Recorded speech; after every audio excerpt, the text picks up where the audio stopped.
Baik, selamat siang kepada yang terhormat Bapak Dewan Penguji dan Saudara Yogi Nugroho. Hari ini adalah hari yang istimewa karena kita akan menyelenggarakan sidang akhir untuk Saudara Yogi Nugroho.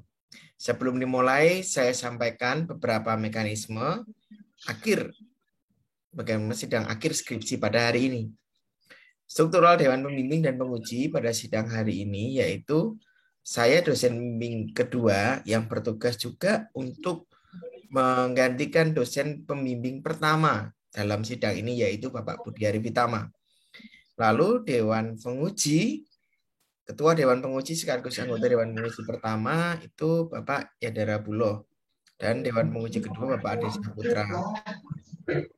Ujian akan dilaksanakan dalam kurun waktu 120 menit atau secukupnya, di mana presentasi dan video aplikasi sudah disampaikan pada invitation email. Sebelum dimulai, saya persilakan Saudara Yogi Nugroho untuk berdoa menurut agama dan kepercayaannya untuk berlangsungnya acara ini. Silakan.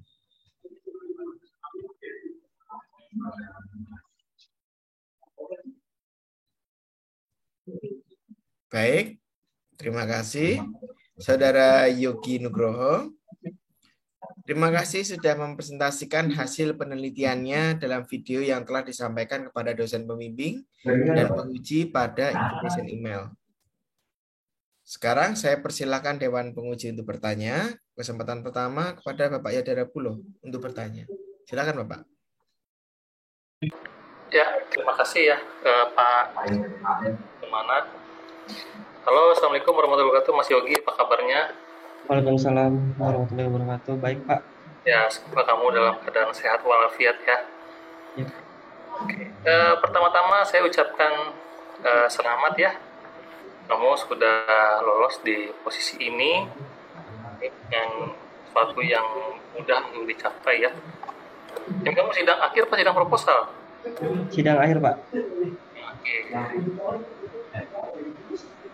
Itu kamu banyak suara-suara ya? Gimana, Pak? Di rumah kamu banyak suara ya? Iya, Pak. Agak noise ya. Maaf, Pak. Oh gitu. Sudah. Iya.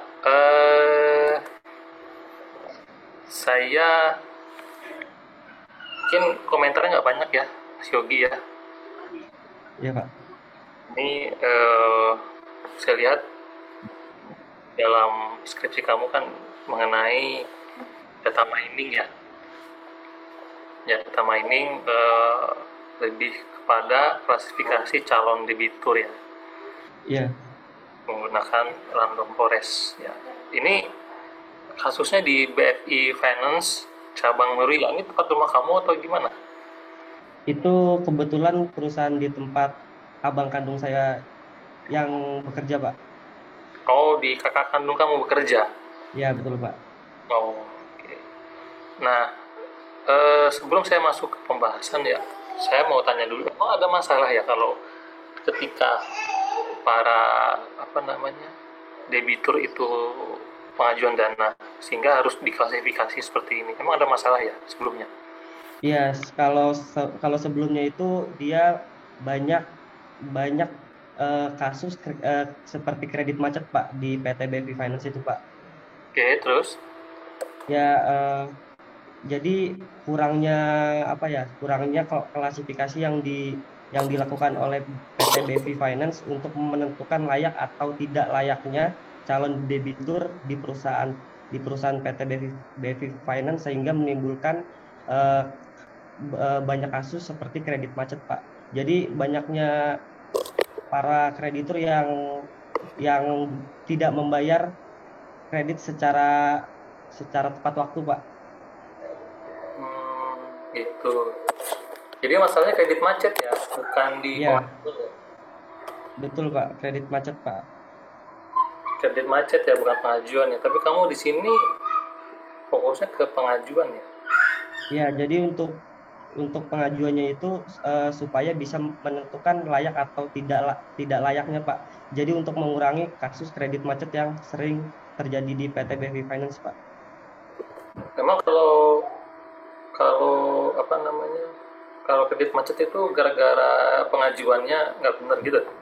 Ya, dari yang saya analisa itu dari apa ya?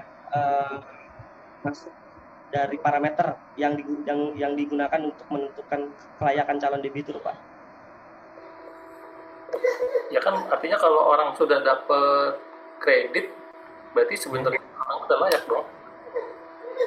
Jadi kan kalau sebelum mendapatkan dia layak atau tidak layaknya kan ada tim survei ya Pak yang untuk mensurvei dari lokasi itu. Nah, dari tim survei itu dia akan menghitung dari seperti kelayakan rumah sama gaji bulanan dan yang lain-lainnya Pak. Dan dari parameter-parameter yang sudah tim survei lakukan itu akan menentukan layak atau tidak layaknya calon debitur Pak. Hmm, Hmm.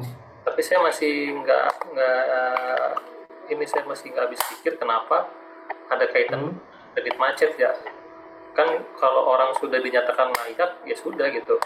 Perihal dia terjadi kredit macet di kemudian hari itu kan bukan dikarenakan penilaian kelayakan itu bermasalah. Iya. eh jadi banyaknya banyaknya kasus kayak kayak seperti dia tidak layak untuk dilakukan peminjaman. Namun saat dilakukan survei, tim survei itu menentukan kalau dia itu layak mendapatkan dana pinjaman, Pak. Se- Saat saat apa saat saat peminjamannya berjalan, maka akan terjadi itu, Pak, kasus kredit macet. Ya ganti tim surveinya aja. Ya, Pak. Jadi ganti aja tim surveinya. Iya Pak, jadi emang Ya, eh, terus di, di namanya apa? diperuntukkan emang diperuntukkan untuk tim survei Pak. Iya, saya paham. Hmm. Ya kalau tim surveinya bermain ya tim surveinya aja yang diganti. Cuman tim surveinya itu survei sesuai dengan SOP-nya Pak. SOP-nya itu yang Ya, digunakan sebelumnya itu kan Hah? Kalau ya, menggunakan parameter 1P 5C Pak. ya, kalau sudah sesuai SOP, Hmm. berarti kan hasil rekomendasinya udah bener dong. Iya, maka maka dari itu Pak, jadi harus dilakukan pengembangan Pak menggunakan Tunggu, tunggu, tunggu. menggunakan sistem yang saya Tunggu, buat. tunggu, tunggu, Iya tunggu. Pak. Kalau SOP-nya sudah ditetapin, SOP-nya apa sih? 1P5C Pak. Apa itu? Bentar. 1P5C itu yang pertama purpose, Pos, lalu 5C-nya itu karakter, kolateral, kapital, capacity, dan condition. Terus ada DK, DA, dan DL, Pak. oke. Kalau itu sudah ditetapkan standarnya, ya udah dong. Iya, tapi nyatanya masih banyak Enggak, tunggu kasus dulu, tunggu kredit dulu. macet, Pak. Iya, Enggak, tunggu dulu. Kalau itu sudah jadi standarnya, kan tinggal ya, diikut kan. iya, Ya udah selesai kan. iya, Pak. Iya, terus buat apa bikin klasifikasi kalau sudah selesai? Cuman yang dilakukan oleh BEFI itu Pak secara manual juga, Pak. Jadi Enggak, benar-benar tunggu. Manual itu nanti kalau secara manual atau otomatis itu nanti kita bicara lagi yang berbeda. Saya pengen oh dudukin iya, dulu. Di ya, sini proses penentuan kelayakannya sudah ada SOP-nya, sudah ada iya. formulanya, sudah ada tadi yang kamu sebut apa 5P 1C. Satu P5C DKDADL. Ya udah, berarti kan si tim survei di lapangan tinggal ngisi aja kan Iya formulir betul itu. Pak. Tinggal ngisi aja. Tunggu dulu, sebentar dulu. Setelah diisi, itu diberikan kepada staf yang ada di kantor kan untuk divalidasi kan, diverifikasi kan. Betul. Ya udah selesai sampai di situ. Masalahnya di mana ya? Masalahnya ya saat dia menggunakan 1P5C ini banyak Hmm? masalah kredit macet Pak. Maka dilakukan sebuah Pokoknya pengembangan gitu Pak. satu P5C itu butuhnya formulir kan? Iya betul Pak. Ya, kamu bisa share screen nggak formulirnya? Kalau 1P5C bukan formulir Pak. Yang formulir itu DK, DA dan DL. Ya, terus Hmm. kan diisi sama surveyor. Ya, Udah diisi sesuai dengan SOP, ya udah kan selesai.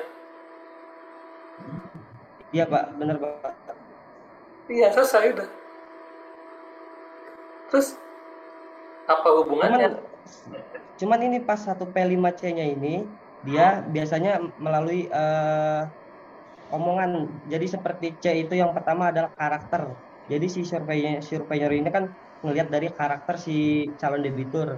Nah, setelah di survei, dia akan bilang ke tim yang bagian administrasinya, ini orang tipikal orang kayak kayak gini gini gini. Nah, ntar Karakter itu gimana Mas? Karakter itu abstrak loh. iya Pak, jadi kan ada kalau dari yang dijelaskan oleh tim survei itu, jadi ada 3 karakter Pak. Yang pertama ada orang punya uang tapi dia pengen bayar, ada orang punya uang tapi nggak pengen bayar, dan yang terakhir ada orang nggak punya uang tapi dia pengen bayar. Ada tiga hal yang disurvei Pak dari C Taunya dia ini. punya uang dari mana? Taunya dia punya uang dari mana? Dari hasil surveinya Pak, Ya, tahu dia punya uang, taunya dari mana? bisa sih dari rekening tabungan sama dari harta yang dia punya, Itu. total harta. Ya, berarti Sama kan biasanya data gajinya per bulan berapa? ya sama biasanya dia ada kendaraan-kendaraan yang bisa dijaminkan, sama biasanya dia ada pernah nggak sih dia mengutang di tempat lain Ya, dan melakukan kesalahan ya gitu Pak. jadi kan udah firm kan itu datanya kan. Bahwasannya dia punya harta, dia punya gaji sekian, dia punya jaminan sekian. Terus berarti udah firm Iya, dia punya kemampuan untuk biaya kalaupun nanti kredit macet itu akan dijadikan sebagai jaminannya. iya Selesai. betul. Ya udah selesai. Berarti kan resiko kredit macet itu sudah ada antisipasi dong. Antisipasinya iya, Iya tadi kan kalau misalnya dia punya harta nih, dia punya motor seharga iya. juta, terus dia minjem uang nih 10 juta, karena dia punya motor, nanti motornya jadi jaminan. Ketika dia kredit macet, motornya ditahan, kan kelar. Cuman kan yang dicari itu untuk mengurangi angka kredit macet Pak yang terjadi di PT BV Finance, yang Mengurangi ingin macet. untuk mengurangi ya. Jadi untuk klasifikasi calon debitur Pak. Nggak, kalau mengurangi kredit macet, apa hubungannya Hmm. sama dia disurvei di awal? Kan survei di awal kan untuk jaminan aja. Untuk jaminan dia bisa mengajukan kredit. Kalau dia terjadi kredit macet, misalnya gini, dia kreditnya 10 bulan. Bulan Hmm. pertama lancar, kedua lancar, ketiga lancar, keempat macet. Seharusnya yang diteliti adalah 3 bulan terakhir. Kenapa dia bisa lancar kok sekarang macet? Gitu. Seharusnya Betul diteliti, Pak. ya. Harusnya diteliti itunya kan? Iya, maka Ya gitu. Kenapa dibebankan kepada orang yang baru ngajuin? Orang baru ngajuin nih, misalnya nih, saya Pak Yada sama Pak Handi. Saya ngajuin 10 juta di bulan Januari. Ya, saya punya harta motor seharga 20 juta. Paham? paham? Oke. Kemudian saya bayar kredit mulai Januari, Februari, Maret. Oke. Iya, Ternyata saya kredit macet nih bulan April. Oke. Tapi iya. bulan April itu Pak Handi ngajuin juga nih kredit nih. Pak Handi baru datang nih. Ngajuin kredit. Ya. Punya harta yang sama kayak saya, motor 20 juta. Ngajuin juga pinjaman 10 juta sama dengan saya. Nanti Pak Handi langsung ditolak gitu. Tergantung tim Iya, surveinya Pak. tolak. Iya. Kenapa? Karena data berbicara orang yang Hmm. seperti ini sebelumnya macet kreditnya. Padahal belum tentu ketika Pak Handi nanti diberikan kesempatan, jangan-jangan Pak Handi ini lebih lancar daripada saya. Hmm. Ngerti nggak maksudnya? Ngerti Paham, nggak? paham Pak, paham Pak. Iya, jadi nggak bisa. Paham, paham, paham. Kamu terlalu mengeneralisasi, Mas. Gitu. Nah, seharusnya ada hal-hal yang bisa dinilai lebih. Misalnya, Hmm. pekerjaannya ini, kalau, oh, iya Pak Yada itu kenapa dia itu tidak lancar, pekerjaannya nggak tetap. Gajinya inkonsisten. Kalau Pak Handi gajinya tetap, konsisten, dia pegawai tetap PNS. Kalau Pak Yada tukang ojek, misalnya gitu. Nah, jadi ada kriteria khusus tambahan gitu yang membuat Pak Handi bisa lolos. Nah, mungkin itu catatannya satu ya. Oke, berarti saya harus menambahkan ini ya Pak, parameter Pak. Enggak, Kalau untuk ya, enggak. Maksudnya gini, skripsi kamu ini udah selesai. Kamu udah bikin codingannya. Saya lihat ya, ya, aplikasinya. Maksud saya, itu akan menjadi catatan. Ya, bahwasannya memang di skripsi kamu ini belum sampai membicarakan kondisi-kondisi khusus di mana ketika ada orang yang mengajukan sama dengan kondisi data yang sebelumnya, hmm, ada penilaian lain gitu. Karena kalau saya lihat di klasifikasi ini, kamu mengeneralisir nih. Kecuali kamu bisa bantah argumen saya. Bisa nggak dibantah? parameter ya Pak. Jadi saya kan yang saya pakai itu kan pertama kan ini kan pakai random forest ya Pak. Jadi kayak pohon keputusan gitu Pak. Di sini saya pohon keputusan yang pertama itu OJK Pak. Jadi saat dia lolos OJK, maka dia akan dicek ke bagian jaminan Pak. Jadi jika jaminannya itu bernilai yang lebih dari yang dipinjamkan, maka dia akan lolos juga Pak. Iya, artinya kan kalau misal kondisi saya dan Pak Hadi sama, Ya. baik dari kondisi ekonominya, dari OJK-nya saya sama, jaminannya Hmm. sama, alasannya sama. Tapi saya kredit macet. Hmm. Nah, ketika Pak Handi masuk, Pak Handi akan kena juga itu. Karena kondisinya serupa dengan saya, nanti Pak Handi bisa dikatakan macet juga. Hmm. Iya, iya, iya, Paham iya, nggak iya. maksud saya? Paham. Paham Iya, ya? paham, paham. Ya, Hmm. di sini ada satu hal yang kamu kurang Iya, Pak. teliti. Itu kondisi, ya. Jadi gitu mas, kamu analisanya kurang kurang dalam ya. Eh, kamu seharusnya wawancara kepada orang yang mengalami kredit macet. Iya. Wawancara Hmm. macet gitu ya. Tuh. Kamu juga harus cari sampel orang yang kondisinya sama tapi nggak macet kreditnya. Terus nanya juga, oh Hmm. nggak macet nih, oh karena ABCD, ini macet nih karena ABCD. Nah ABCD itu dijadikan sebagai parameter tambahan. Misalnya tadi ya gajinya tetap, kalau Pak Andi karena dia PNS gajinya 10 juta per bulan, amin ya. Itu Hmm. oke, gitu kan. Tapi Pak Yada misalnya Pak Yada gajinya 6 juta, kadang berubah jadi 3 juta, berubah jadi 7 juta, berubah jadi 4 juta, turun lagi 3 juta lagi, kan inkonsisten tuh gajinya. Nah, seharusnya itu dijadikan sebagai apa input tambahan gitu. Oh, ternyata Hmm. kalau orang yang punya jaminan sama, ojk sama, terus punya apa namanya alasan yang sama, tetapi ternyata kondisi pendapatan bulanannya ini orang nggak konsisten di pendapatannya, fluktuatif. Barulah oke, ditangguhkan ininya pengajuannya. Tapi kalau yang pendapatannya stabil, itu bisa diajukan tambahan syarat, yaitu pemotongan kredit diambil dari auto debit terhadap gaji. Hmm. Kamu tahu nggak ada sistem auto debit? Tahu, Pak. Oh, nah jadi nanti gajinya akan auto debit Hmm. sesuai dengan cicilan yang dia harus bayarkan setiap bulan. Ya itu kalau kondisi gajinya stabil. Maka nanti tidak ada syarat tambahan, yaitu apa? Melampirkan gaji. Gitu, menulis di formulir pernyataan bahwa bersedia untuk auto debit sejumlah kredit. Nah, kreditnya berapa per bulan? 600 ya bersedia. Gaji ditanya, gaji hari apa? Gaji tiap tanggal berapa? Gaji tiap tanggal 25. Ya udah tanggal 25 jadi auto debit sama si perusahaan itu, perusahaan. Hmm. Gitu. Baik, Pak. Berarti penambahannya yaitu auto debit ya, Pak. Penambahan parameter khusus Auto untuk debit. Bukan terus. Auto debit itu salah satu ya tindakan setelah diketahui orang ini terima atau tidak punya pengajuan.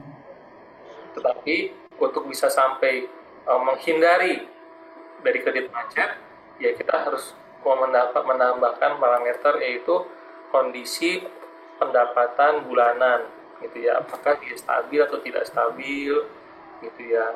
Bahkan bisa dibuat persentasenya, stabilnya itu 100% atau 80%, gitu. Kalau tidak stabil, seberapa buruk ketidakstabilannya gitu ya. Kalau misalnya ketidakstabilan nggak terlalu tinggi nggak apa-apa, misalnya gini, bulan ini 4 juta gajinya, bulan besok 5 juta, bulan besok lagi 4,7, itu masih di antara 90% ke atas lah tingkat ketidakstabilan. Tapi kalau ketidakstabilannya tinggi, misalnya bulan ini gaji 7 juta, bulan depan 3 juta, bulan depan lagi 6 juta, bulan depan lagi 4 juta, terlalu jauh gapnya, nah maka itu baru boleh dikatakan dia tidak layak.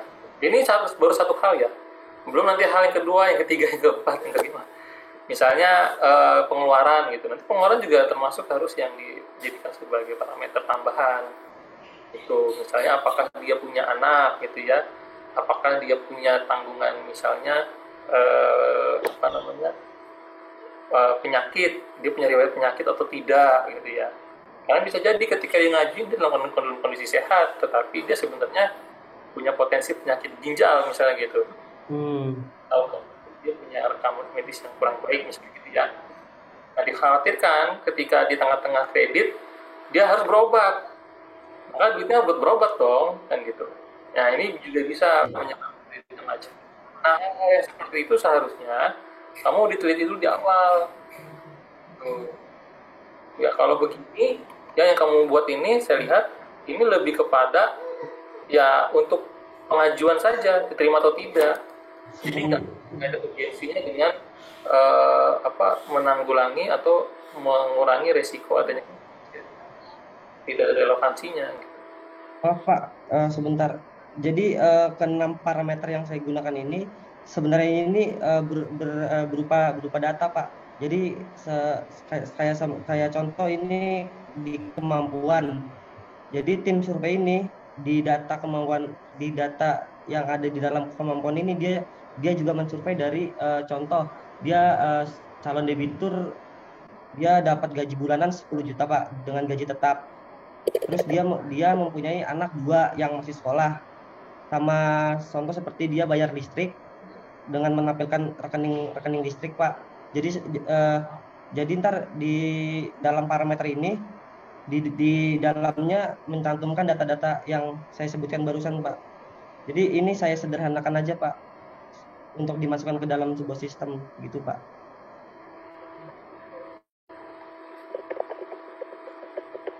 Kenapa disederhanakan ya?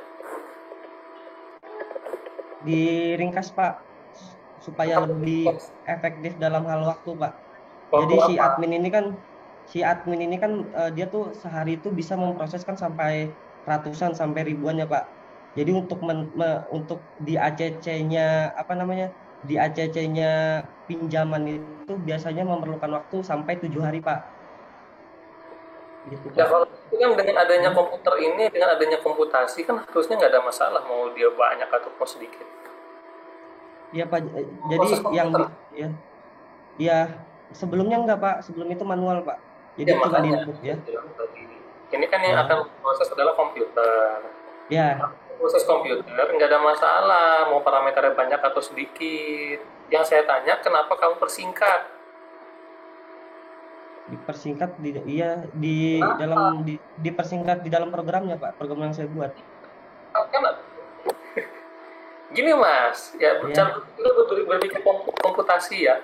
Komputer ini didesain untuk menyelesaikan pekerjaan yang rumit dalam waktu yang singkat. Nah, kalau saya lihat pohon komputer kamu itu nggak rumit-rumit amat, gitu ya. Jadi kenapa harus dipersingkat? Itu aja, kenapa dipersingkat? Kenapa nggak dibikin lengkap struktur pohonnya? Jadi dibikin lengkap sama semua inputannya, Pak. Ya iyalah harusnya. Dan saya kira komputer nggak akan terlalu lama memprosesnya. Emang kalau kamu tes, emang ada 1 menit? Nggak ada sih, Pak. Cuman untuk mempercepat si adminnya aja, Pak. Kayak ya. Kalau masalah admin itu bukan urusan kita, Mas.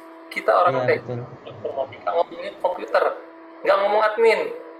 Kalau admin itu urusan mereka, biarin aja. Mereka mau inputnya kebanyakan kedikit, itu urusan mereka. Urusan kita orang komputasi adalah mikirin gimana komputer ini bekerja maksimal. Ya, menyelesaikan masalah yang kompleks. Dah, Sampai situ, ya. Baik, Pak. Sudah itu aja. Mungkin yang saya kritik itu aja ya. Jadi pertama, struktur pohonnya terlalu sederhana.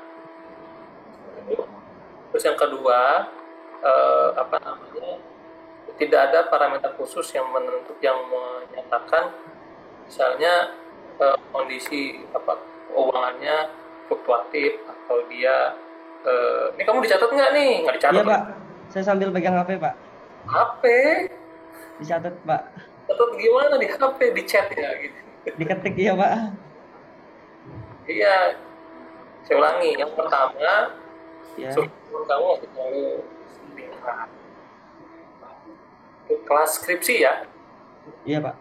Terus yang kedua, belum ada parameter khusus yang menyatakan kalau apa namanya parameter yang berkaitan dengan risiko kredit macet. Misalnya tadi apa namanya penghasilannya setiap bulan itu fluktuatif, punya resiko penyakit, gitu. Atau dia punya risiko yang lain.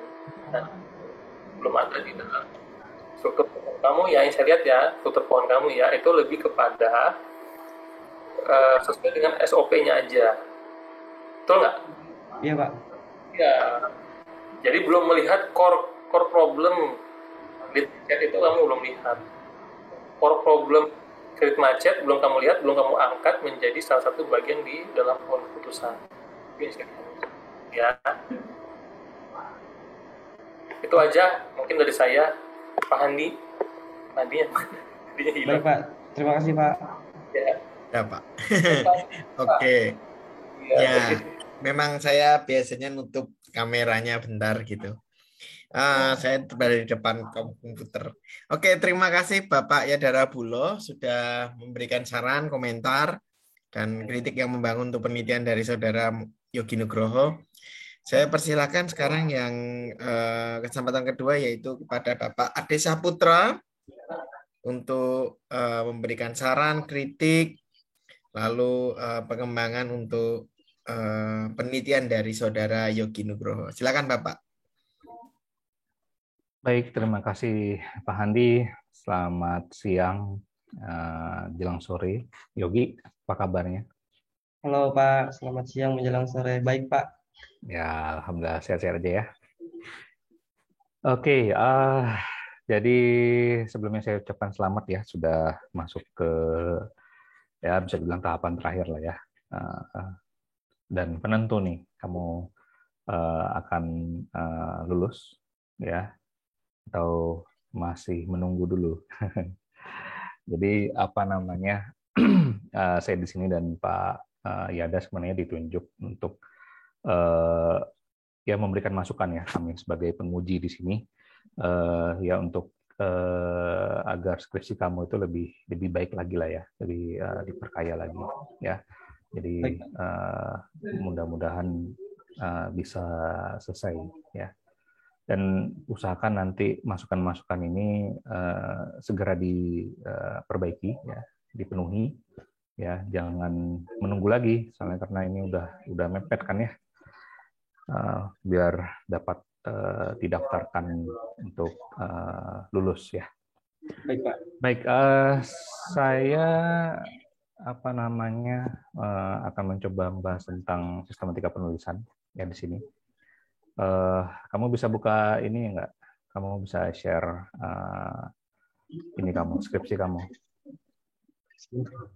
Nah.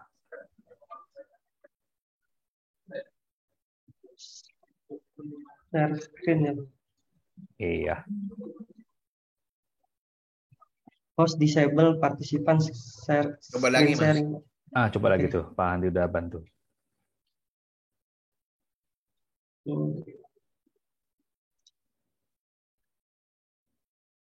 Baik, Pak. Oke. Ya, di sini kita masuk dimulai dari yang pertama dulu ya, dari cover nih. Ya, kira-kira dari cover aja kamu ada apa nih kesalahannya?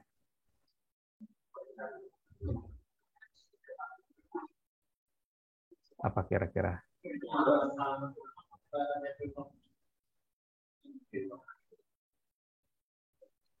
Sadar nggak? Enggak, Pak. Ini kamu sidang apa sekarang? Skripsi, Pak. Akhir kan? Iya, Pak. Nah, cover yang kamu gunakan itu apa? Formatting apa? Punya proposal bukan? Sepertinya, Pak. Nah, ya itu nanti coba kamu Oh, baik, Pak. tanyakan lagi dengan dosen pembimbing ya. Baik, Pak. Oke, ini catatan 1 udah mulai ya. Nah, kamu lumayan terburu-buru ya untuk maju sidangnya ya. Betul, Pak. Nah, karena saya lihat banyak nih catatannya. Ya, sebenarnya hal-hal kecil, cuman karena banyak jadi ya itulah ya. Oke, masuk ke halaman berikutnya ke ini. Ya, terus. Nah, oke, di halaman 2 dulu. Tadi Iya, yang di atasnya. Lembaran pengesahan skripsi. Nah, baik, Pak. itu ada 2. Pertama, penomoran ya. Penomoran itu harus menggunakan penomoran seperti apa? Romawi, Pak. Kamu sadar juga. Ya, itu ya. Jadi semuanya tuh lembaran pengesahan, daftar isi, kata pengantar ya. Itu sepertinya kamu saking terburunya lupa kelihatannya. Ya. Iya, Pak. Baik, Pak. Juga nama Pak Yada tuh. Apa yang kira-kira ada kesalahan di sana?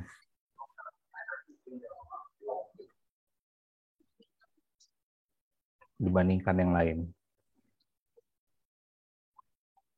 Ya, insinyur. Bukan, jenis fontnya beda. Iya, Pak. Ini jenis font. Ya, itu jenis Baik, Pak. fontnya tuh kamu perbaiki. Oke.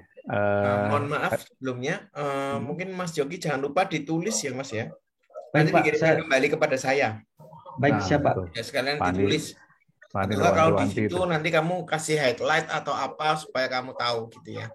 Ya, saya ketik di HP ya, Pak. Mohon izin. Iya, silakan. Ya. Oke ya, itu. Kemudian di halaman berikutnya itu aman. Hanya saja itu tadi ya, penomorannya nanti kamu ganti ya. Baik, Pak. Coba masuk ke halaman abstrak, coba.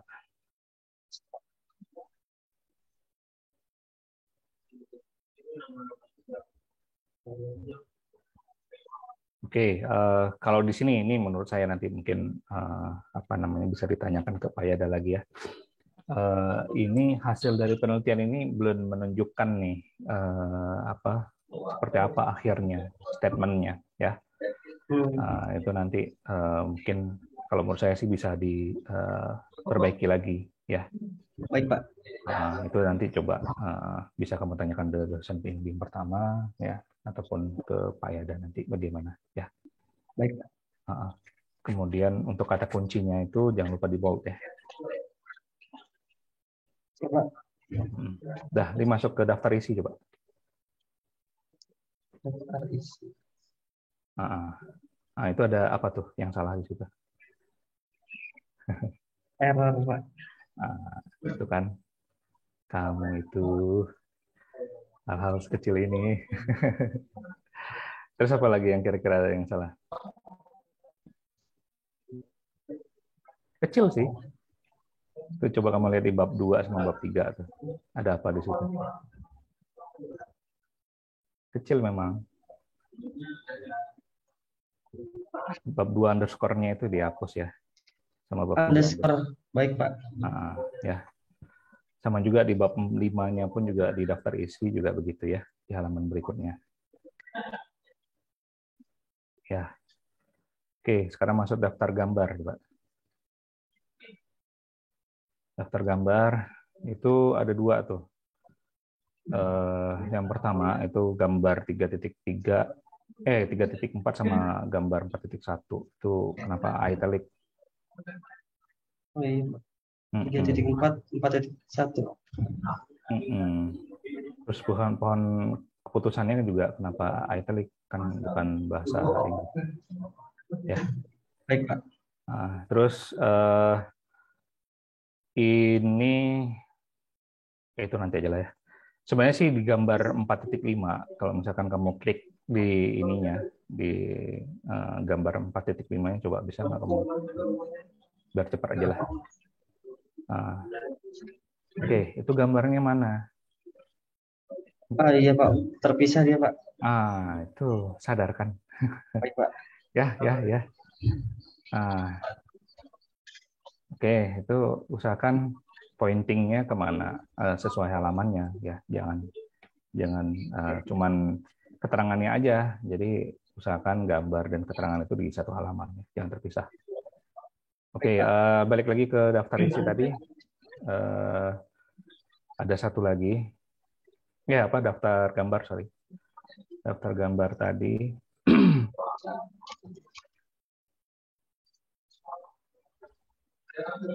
Daftar gambar ya. Itu yang daftar gambar. Di terakhirnya itu sama nggak sama yang di atasnya? Ini Pak. Oh sampingnya. Iya. Ya. Terus yang kurang baik, apa satu lagi? Masih di tempat yang sama. Masih di tempat yang sama. Italic kan itu confusion matrix kan. Oh iya. Betul Pak. Oke. Baik Pak. Oke, di daftar table. Ini ada 3 nih. Coba kamu klik di tabel data penyesuaian, tabel 3.3, sorry. Itu apa yang kurang? Dikotakin Pak. Bordernya. Ya, pasang. Border Pak. Jangan kamu hilangin. Itu sama kasusnya di tabel 3.4 sama tabel 3.5. Ya. Baik Pak. Itu kan memang udah tabel judulnya. Ya, jangan garis tabelnya dihilangin. Baik Pak. Ya, oke. Balik lagi ke daftar persamaan sekarang masuk. Oke, itu apa tuh? Titiknya hilang Pak. Ngertinya. Makanya ini persamaan apa nih kok kosong semua ya. Nah, itu nanti coba di paragrafnya, maksudnya di halaman tersebut ya ada keterangannya, cuma kamu tinggal tambahkan aja di sini. Oke. Siap, baik Pak. Oke, berikutnya bentar. Saya lihat dulu.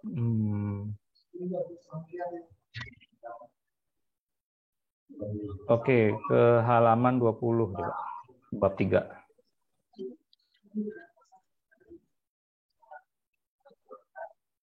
Halaman 30 ya, Pak? 20.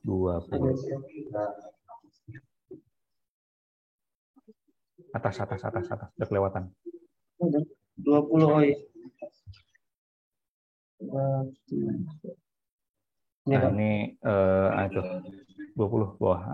Di tabelnya itu ya nomor underscore kontraknya itu di underscore-nya dihilangin lah. Tanggal jatuh tempo, tanggal pembayaran di tabel 3.1. Itu kamu perbaiki ya. Baik Pak. Itu kemudian ya sama halnya di halaman 22 gitu juga. Ya. Di heading tiap kolomnya ya. Baik Pak. Juga. Oke. Lalu di halaman 24 gambar 3.2. 24. Itu gambar 3.2. Kamu bisa baca nggak? Nggak bisa Pak. Ya, ini kan ada caranya kan ya, bisa di landscape atau apa ya. Coba nanti gimana ya. Baik Pak. Ya. Coba kamu bicarakan dengan ini. Sama juga di halaman 25 juga gitu ya.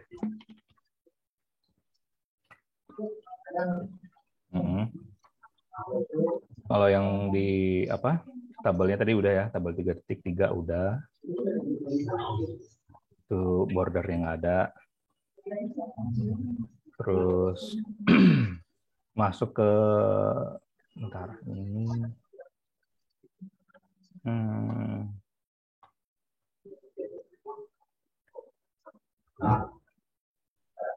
Ya, sama 3.4 juga. Yang di halaman 35.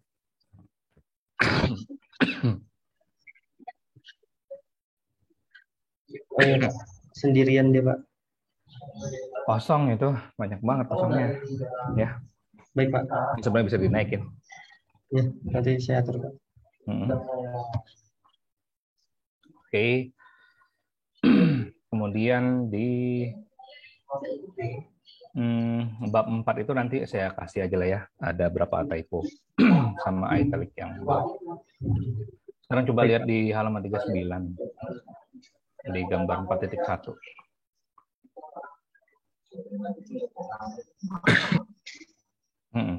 Itu kecil banget ya. Kan bisa di-adjust lagi ya. Siap, baik Pak. Lalu permasalahannya gini nih. Jadi kan itu sebenarnya ada source code ya, atau kode sumber ya. Ya kan ya? Yep. Itu coba kamu standarkan ya. Maksudnya di sini kadang karena kamu adjust-nya itu main tarik aja, tarik ke samping, terus juga kadang tarik ke samping tapi bawahnya juga nggak barengan gitu. Jadi kadang tulisannya itu jadi seperti di halaman 40, coba lihat. 41.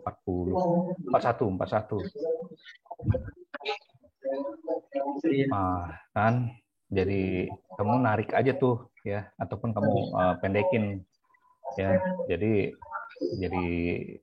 ya, makin nipis gitu. Jadi kan susah kan melihatnya. Ya, jadi coba kamu atur ya. Ya tadi itu yang gambar yang kaitan dengan source code itu gambar 4.1, 4.2 ya.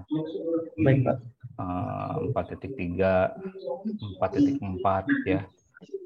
Sebenarnya kalau yang saya lihat di lampiran itu udah bagus. Lampiran kan itu yang standar ya. Ininya tampilannya. Ya tapi terserah kamu lah. Pokoknya yang penting enak dibaca aja sih. Ya. Termasuk di gambar 4.5 itu juga ya.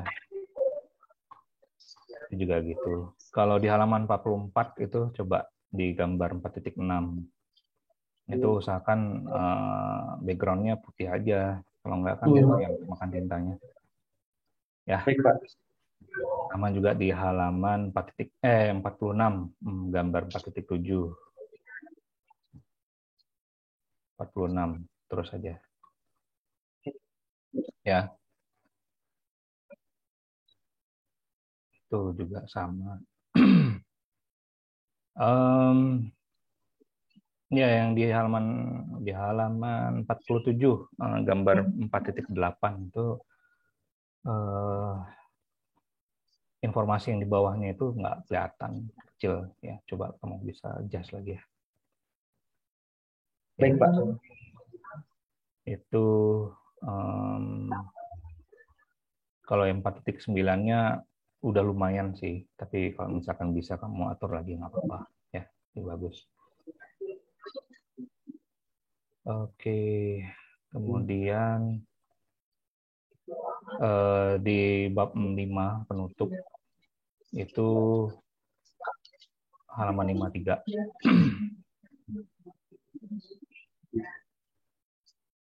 Halaman 53 itu halamannya, nomor halamannya itu nanti di jenis fontnya ya. Mau perbaiki ya. Baik. Lalu daftar pustaka, coba apa yang kamu temukan di sana kesalahannya? Formatnya Pak. Format alignment-nya itu justify ya. Baik Pak. Oke, terus di lampiran halaman berapa nih? 57.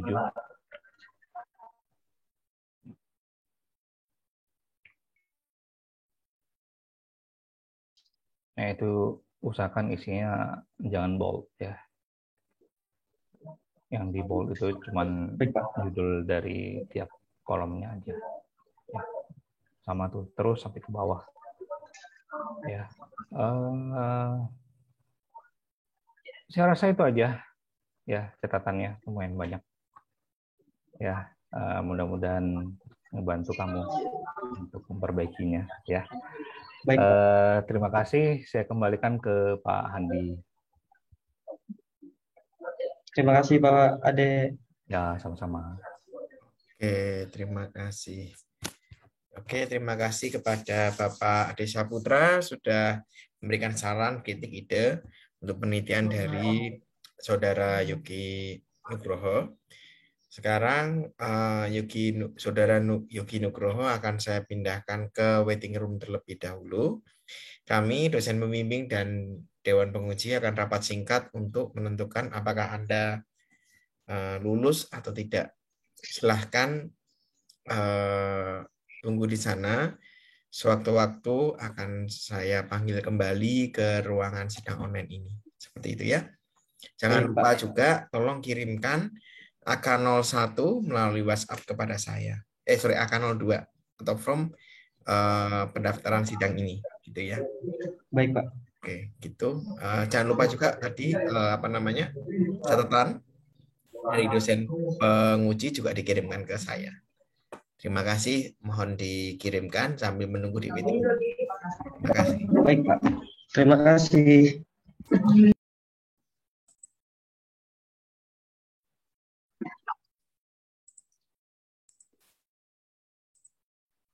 Baik, Saudara Yogi Nugroho, sebelum kita mendengarkan hasil keputusan rapat Dewan Penguji dan Pembimbing, ada beberapa syarat yang perlu dilakukan. Saya mempersilahkan dosen penguji, Dewan Penguji kedua, Bapak Ade Saputra, untuk membacakan persyaratannya. Silakan, Bapak. Baik, Pak Andi. Ini Yogi, saya akan bacakan ya. Ada beberapa hal di sini. Ya, dimulai ya. Sebelum dibacakan keputusan oleh pembimbing utama, akan dibacakan pernyataan yang harus dijawab oleh peserta sidang dengan menjawab bersedia atau tidak bersedia. Baik, yang statement yang pertama, apakah Saudara Yogi jika dinyatakan lulus sanggup menyelesaikan segala urusan pasca sidang seperti revisi dari penguji dan seluruh administrasi kepengurusan kampus? Siap, saya bersedia, Pak. Baik. Yang kedua, apakah Saudara Yogi Nugroho, jika dinyatakan lulus, sanggup menyelesaikan kewajibannya, yaitu mempublikasikan artikel ilmiah di jurnal internasional atau konferensi internasional? Siap, saya bersedia, Pak. Baik. Yang ketiga, apakah Saudara Yogi Nugroho, jika dinyatakan lulus, bersedia untuk menjadi pembicara dalam suatu temu ilmiah atau webinar mengenai topik yang diangkat dalam skripsi? Siap, saya bersedia, Pak. Baik.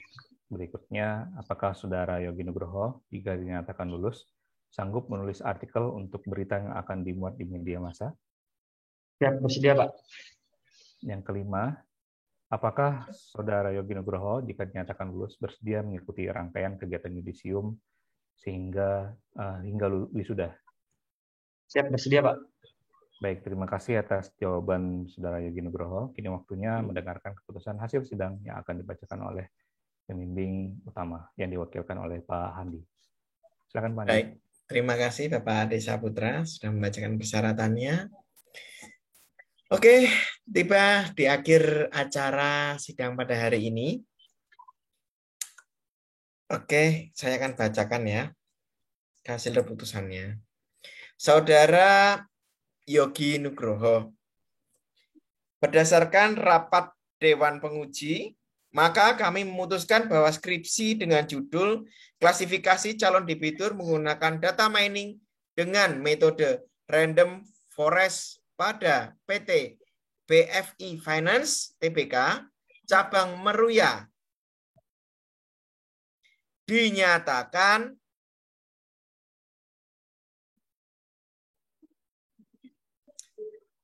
lulus dengan revisi. Terima kasih, Pak. Alhamdulillah. Untuk nilainya nanti kita akan menunggu dari dosen pembimbing utamanya terlebih dahulu. Nanti Baik, akan Pak. kita kirim nilainya di email, gitu ya. Baik, Pak. Dengan ini, kami Universitas Trilogi memberikan Anda gelar Sarjana Komputer atau Eskom. Mulai terhitung pada hari Kamis, tanggal 19 Agustus 2021, dengan segala hak, wewenang, dan tanggung jawab yang melekat pada gelar tersebut. Revisi atau hal lain yang perlu ditambahkan, silakan dicek dalam soft copy skripsi yang akan disampaikan melalui email. Revisi dapat diterima dengan batas waktu maksimum 2 minggu setelah sidang hari ini. Demikian sidang skripsi pada hari ini. Terima kasih kepada Bapak-Bapak Dewan Penguji dan Saudara Yogi Nugroho. Sidang ini saya tutup. Terima kasih dan selamat siang semuanya. Selamat siang dan terima kasih, Pak. Ya, selamat ya.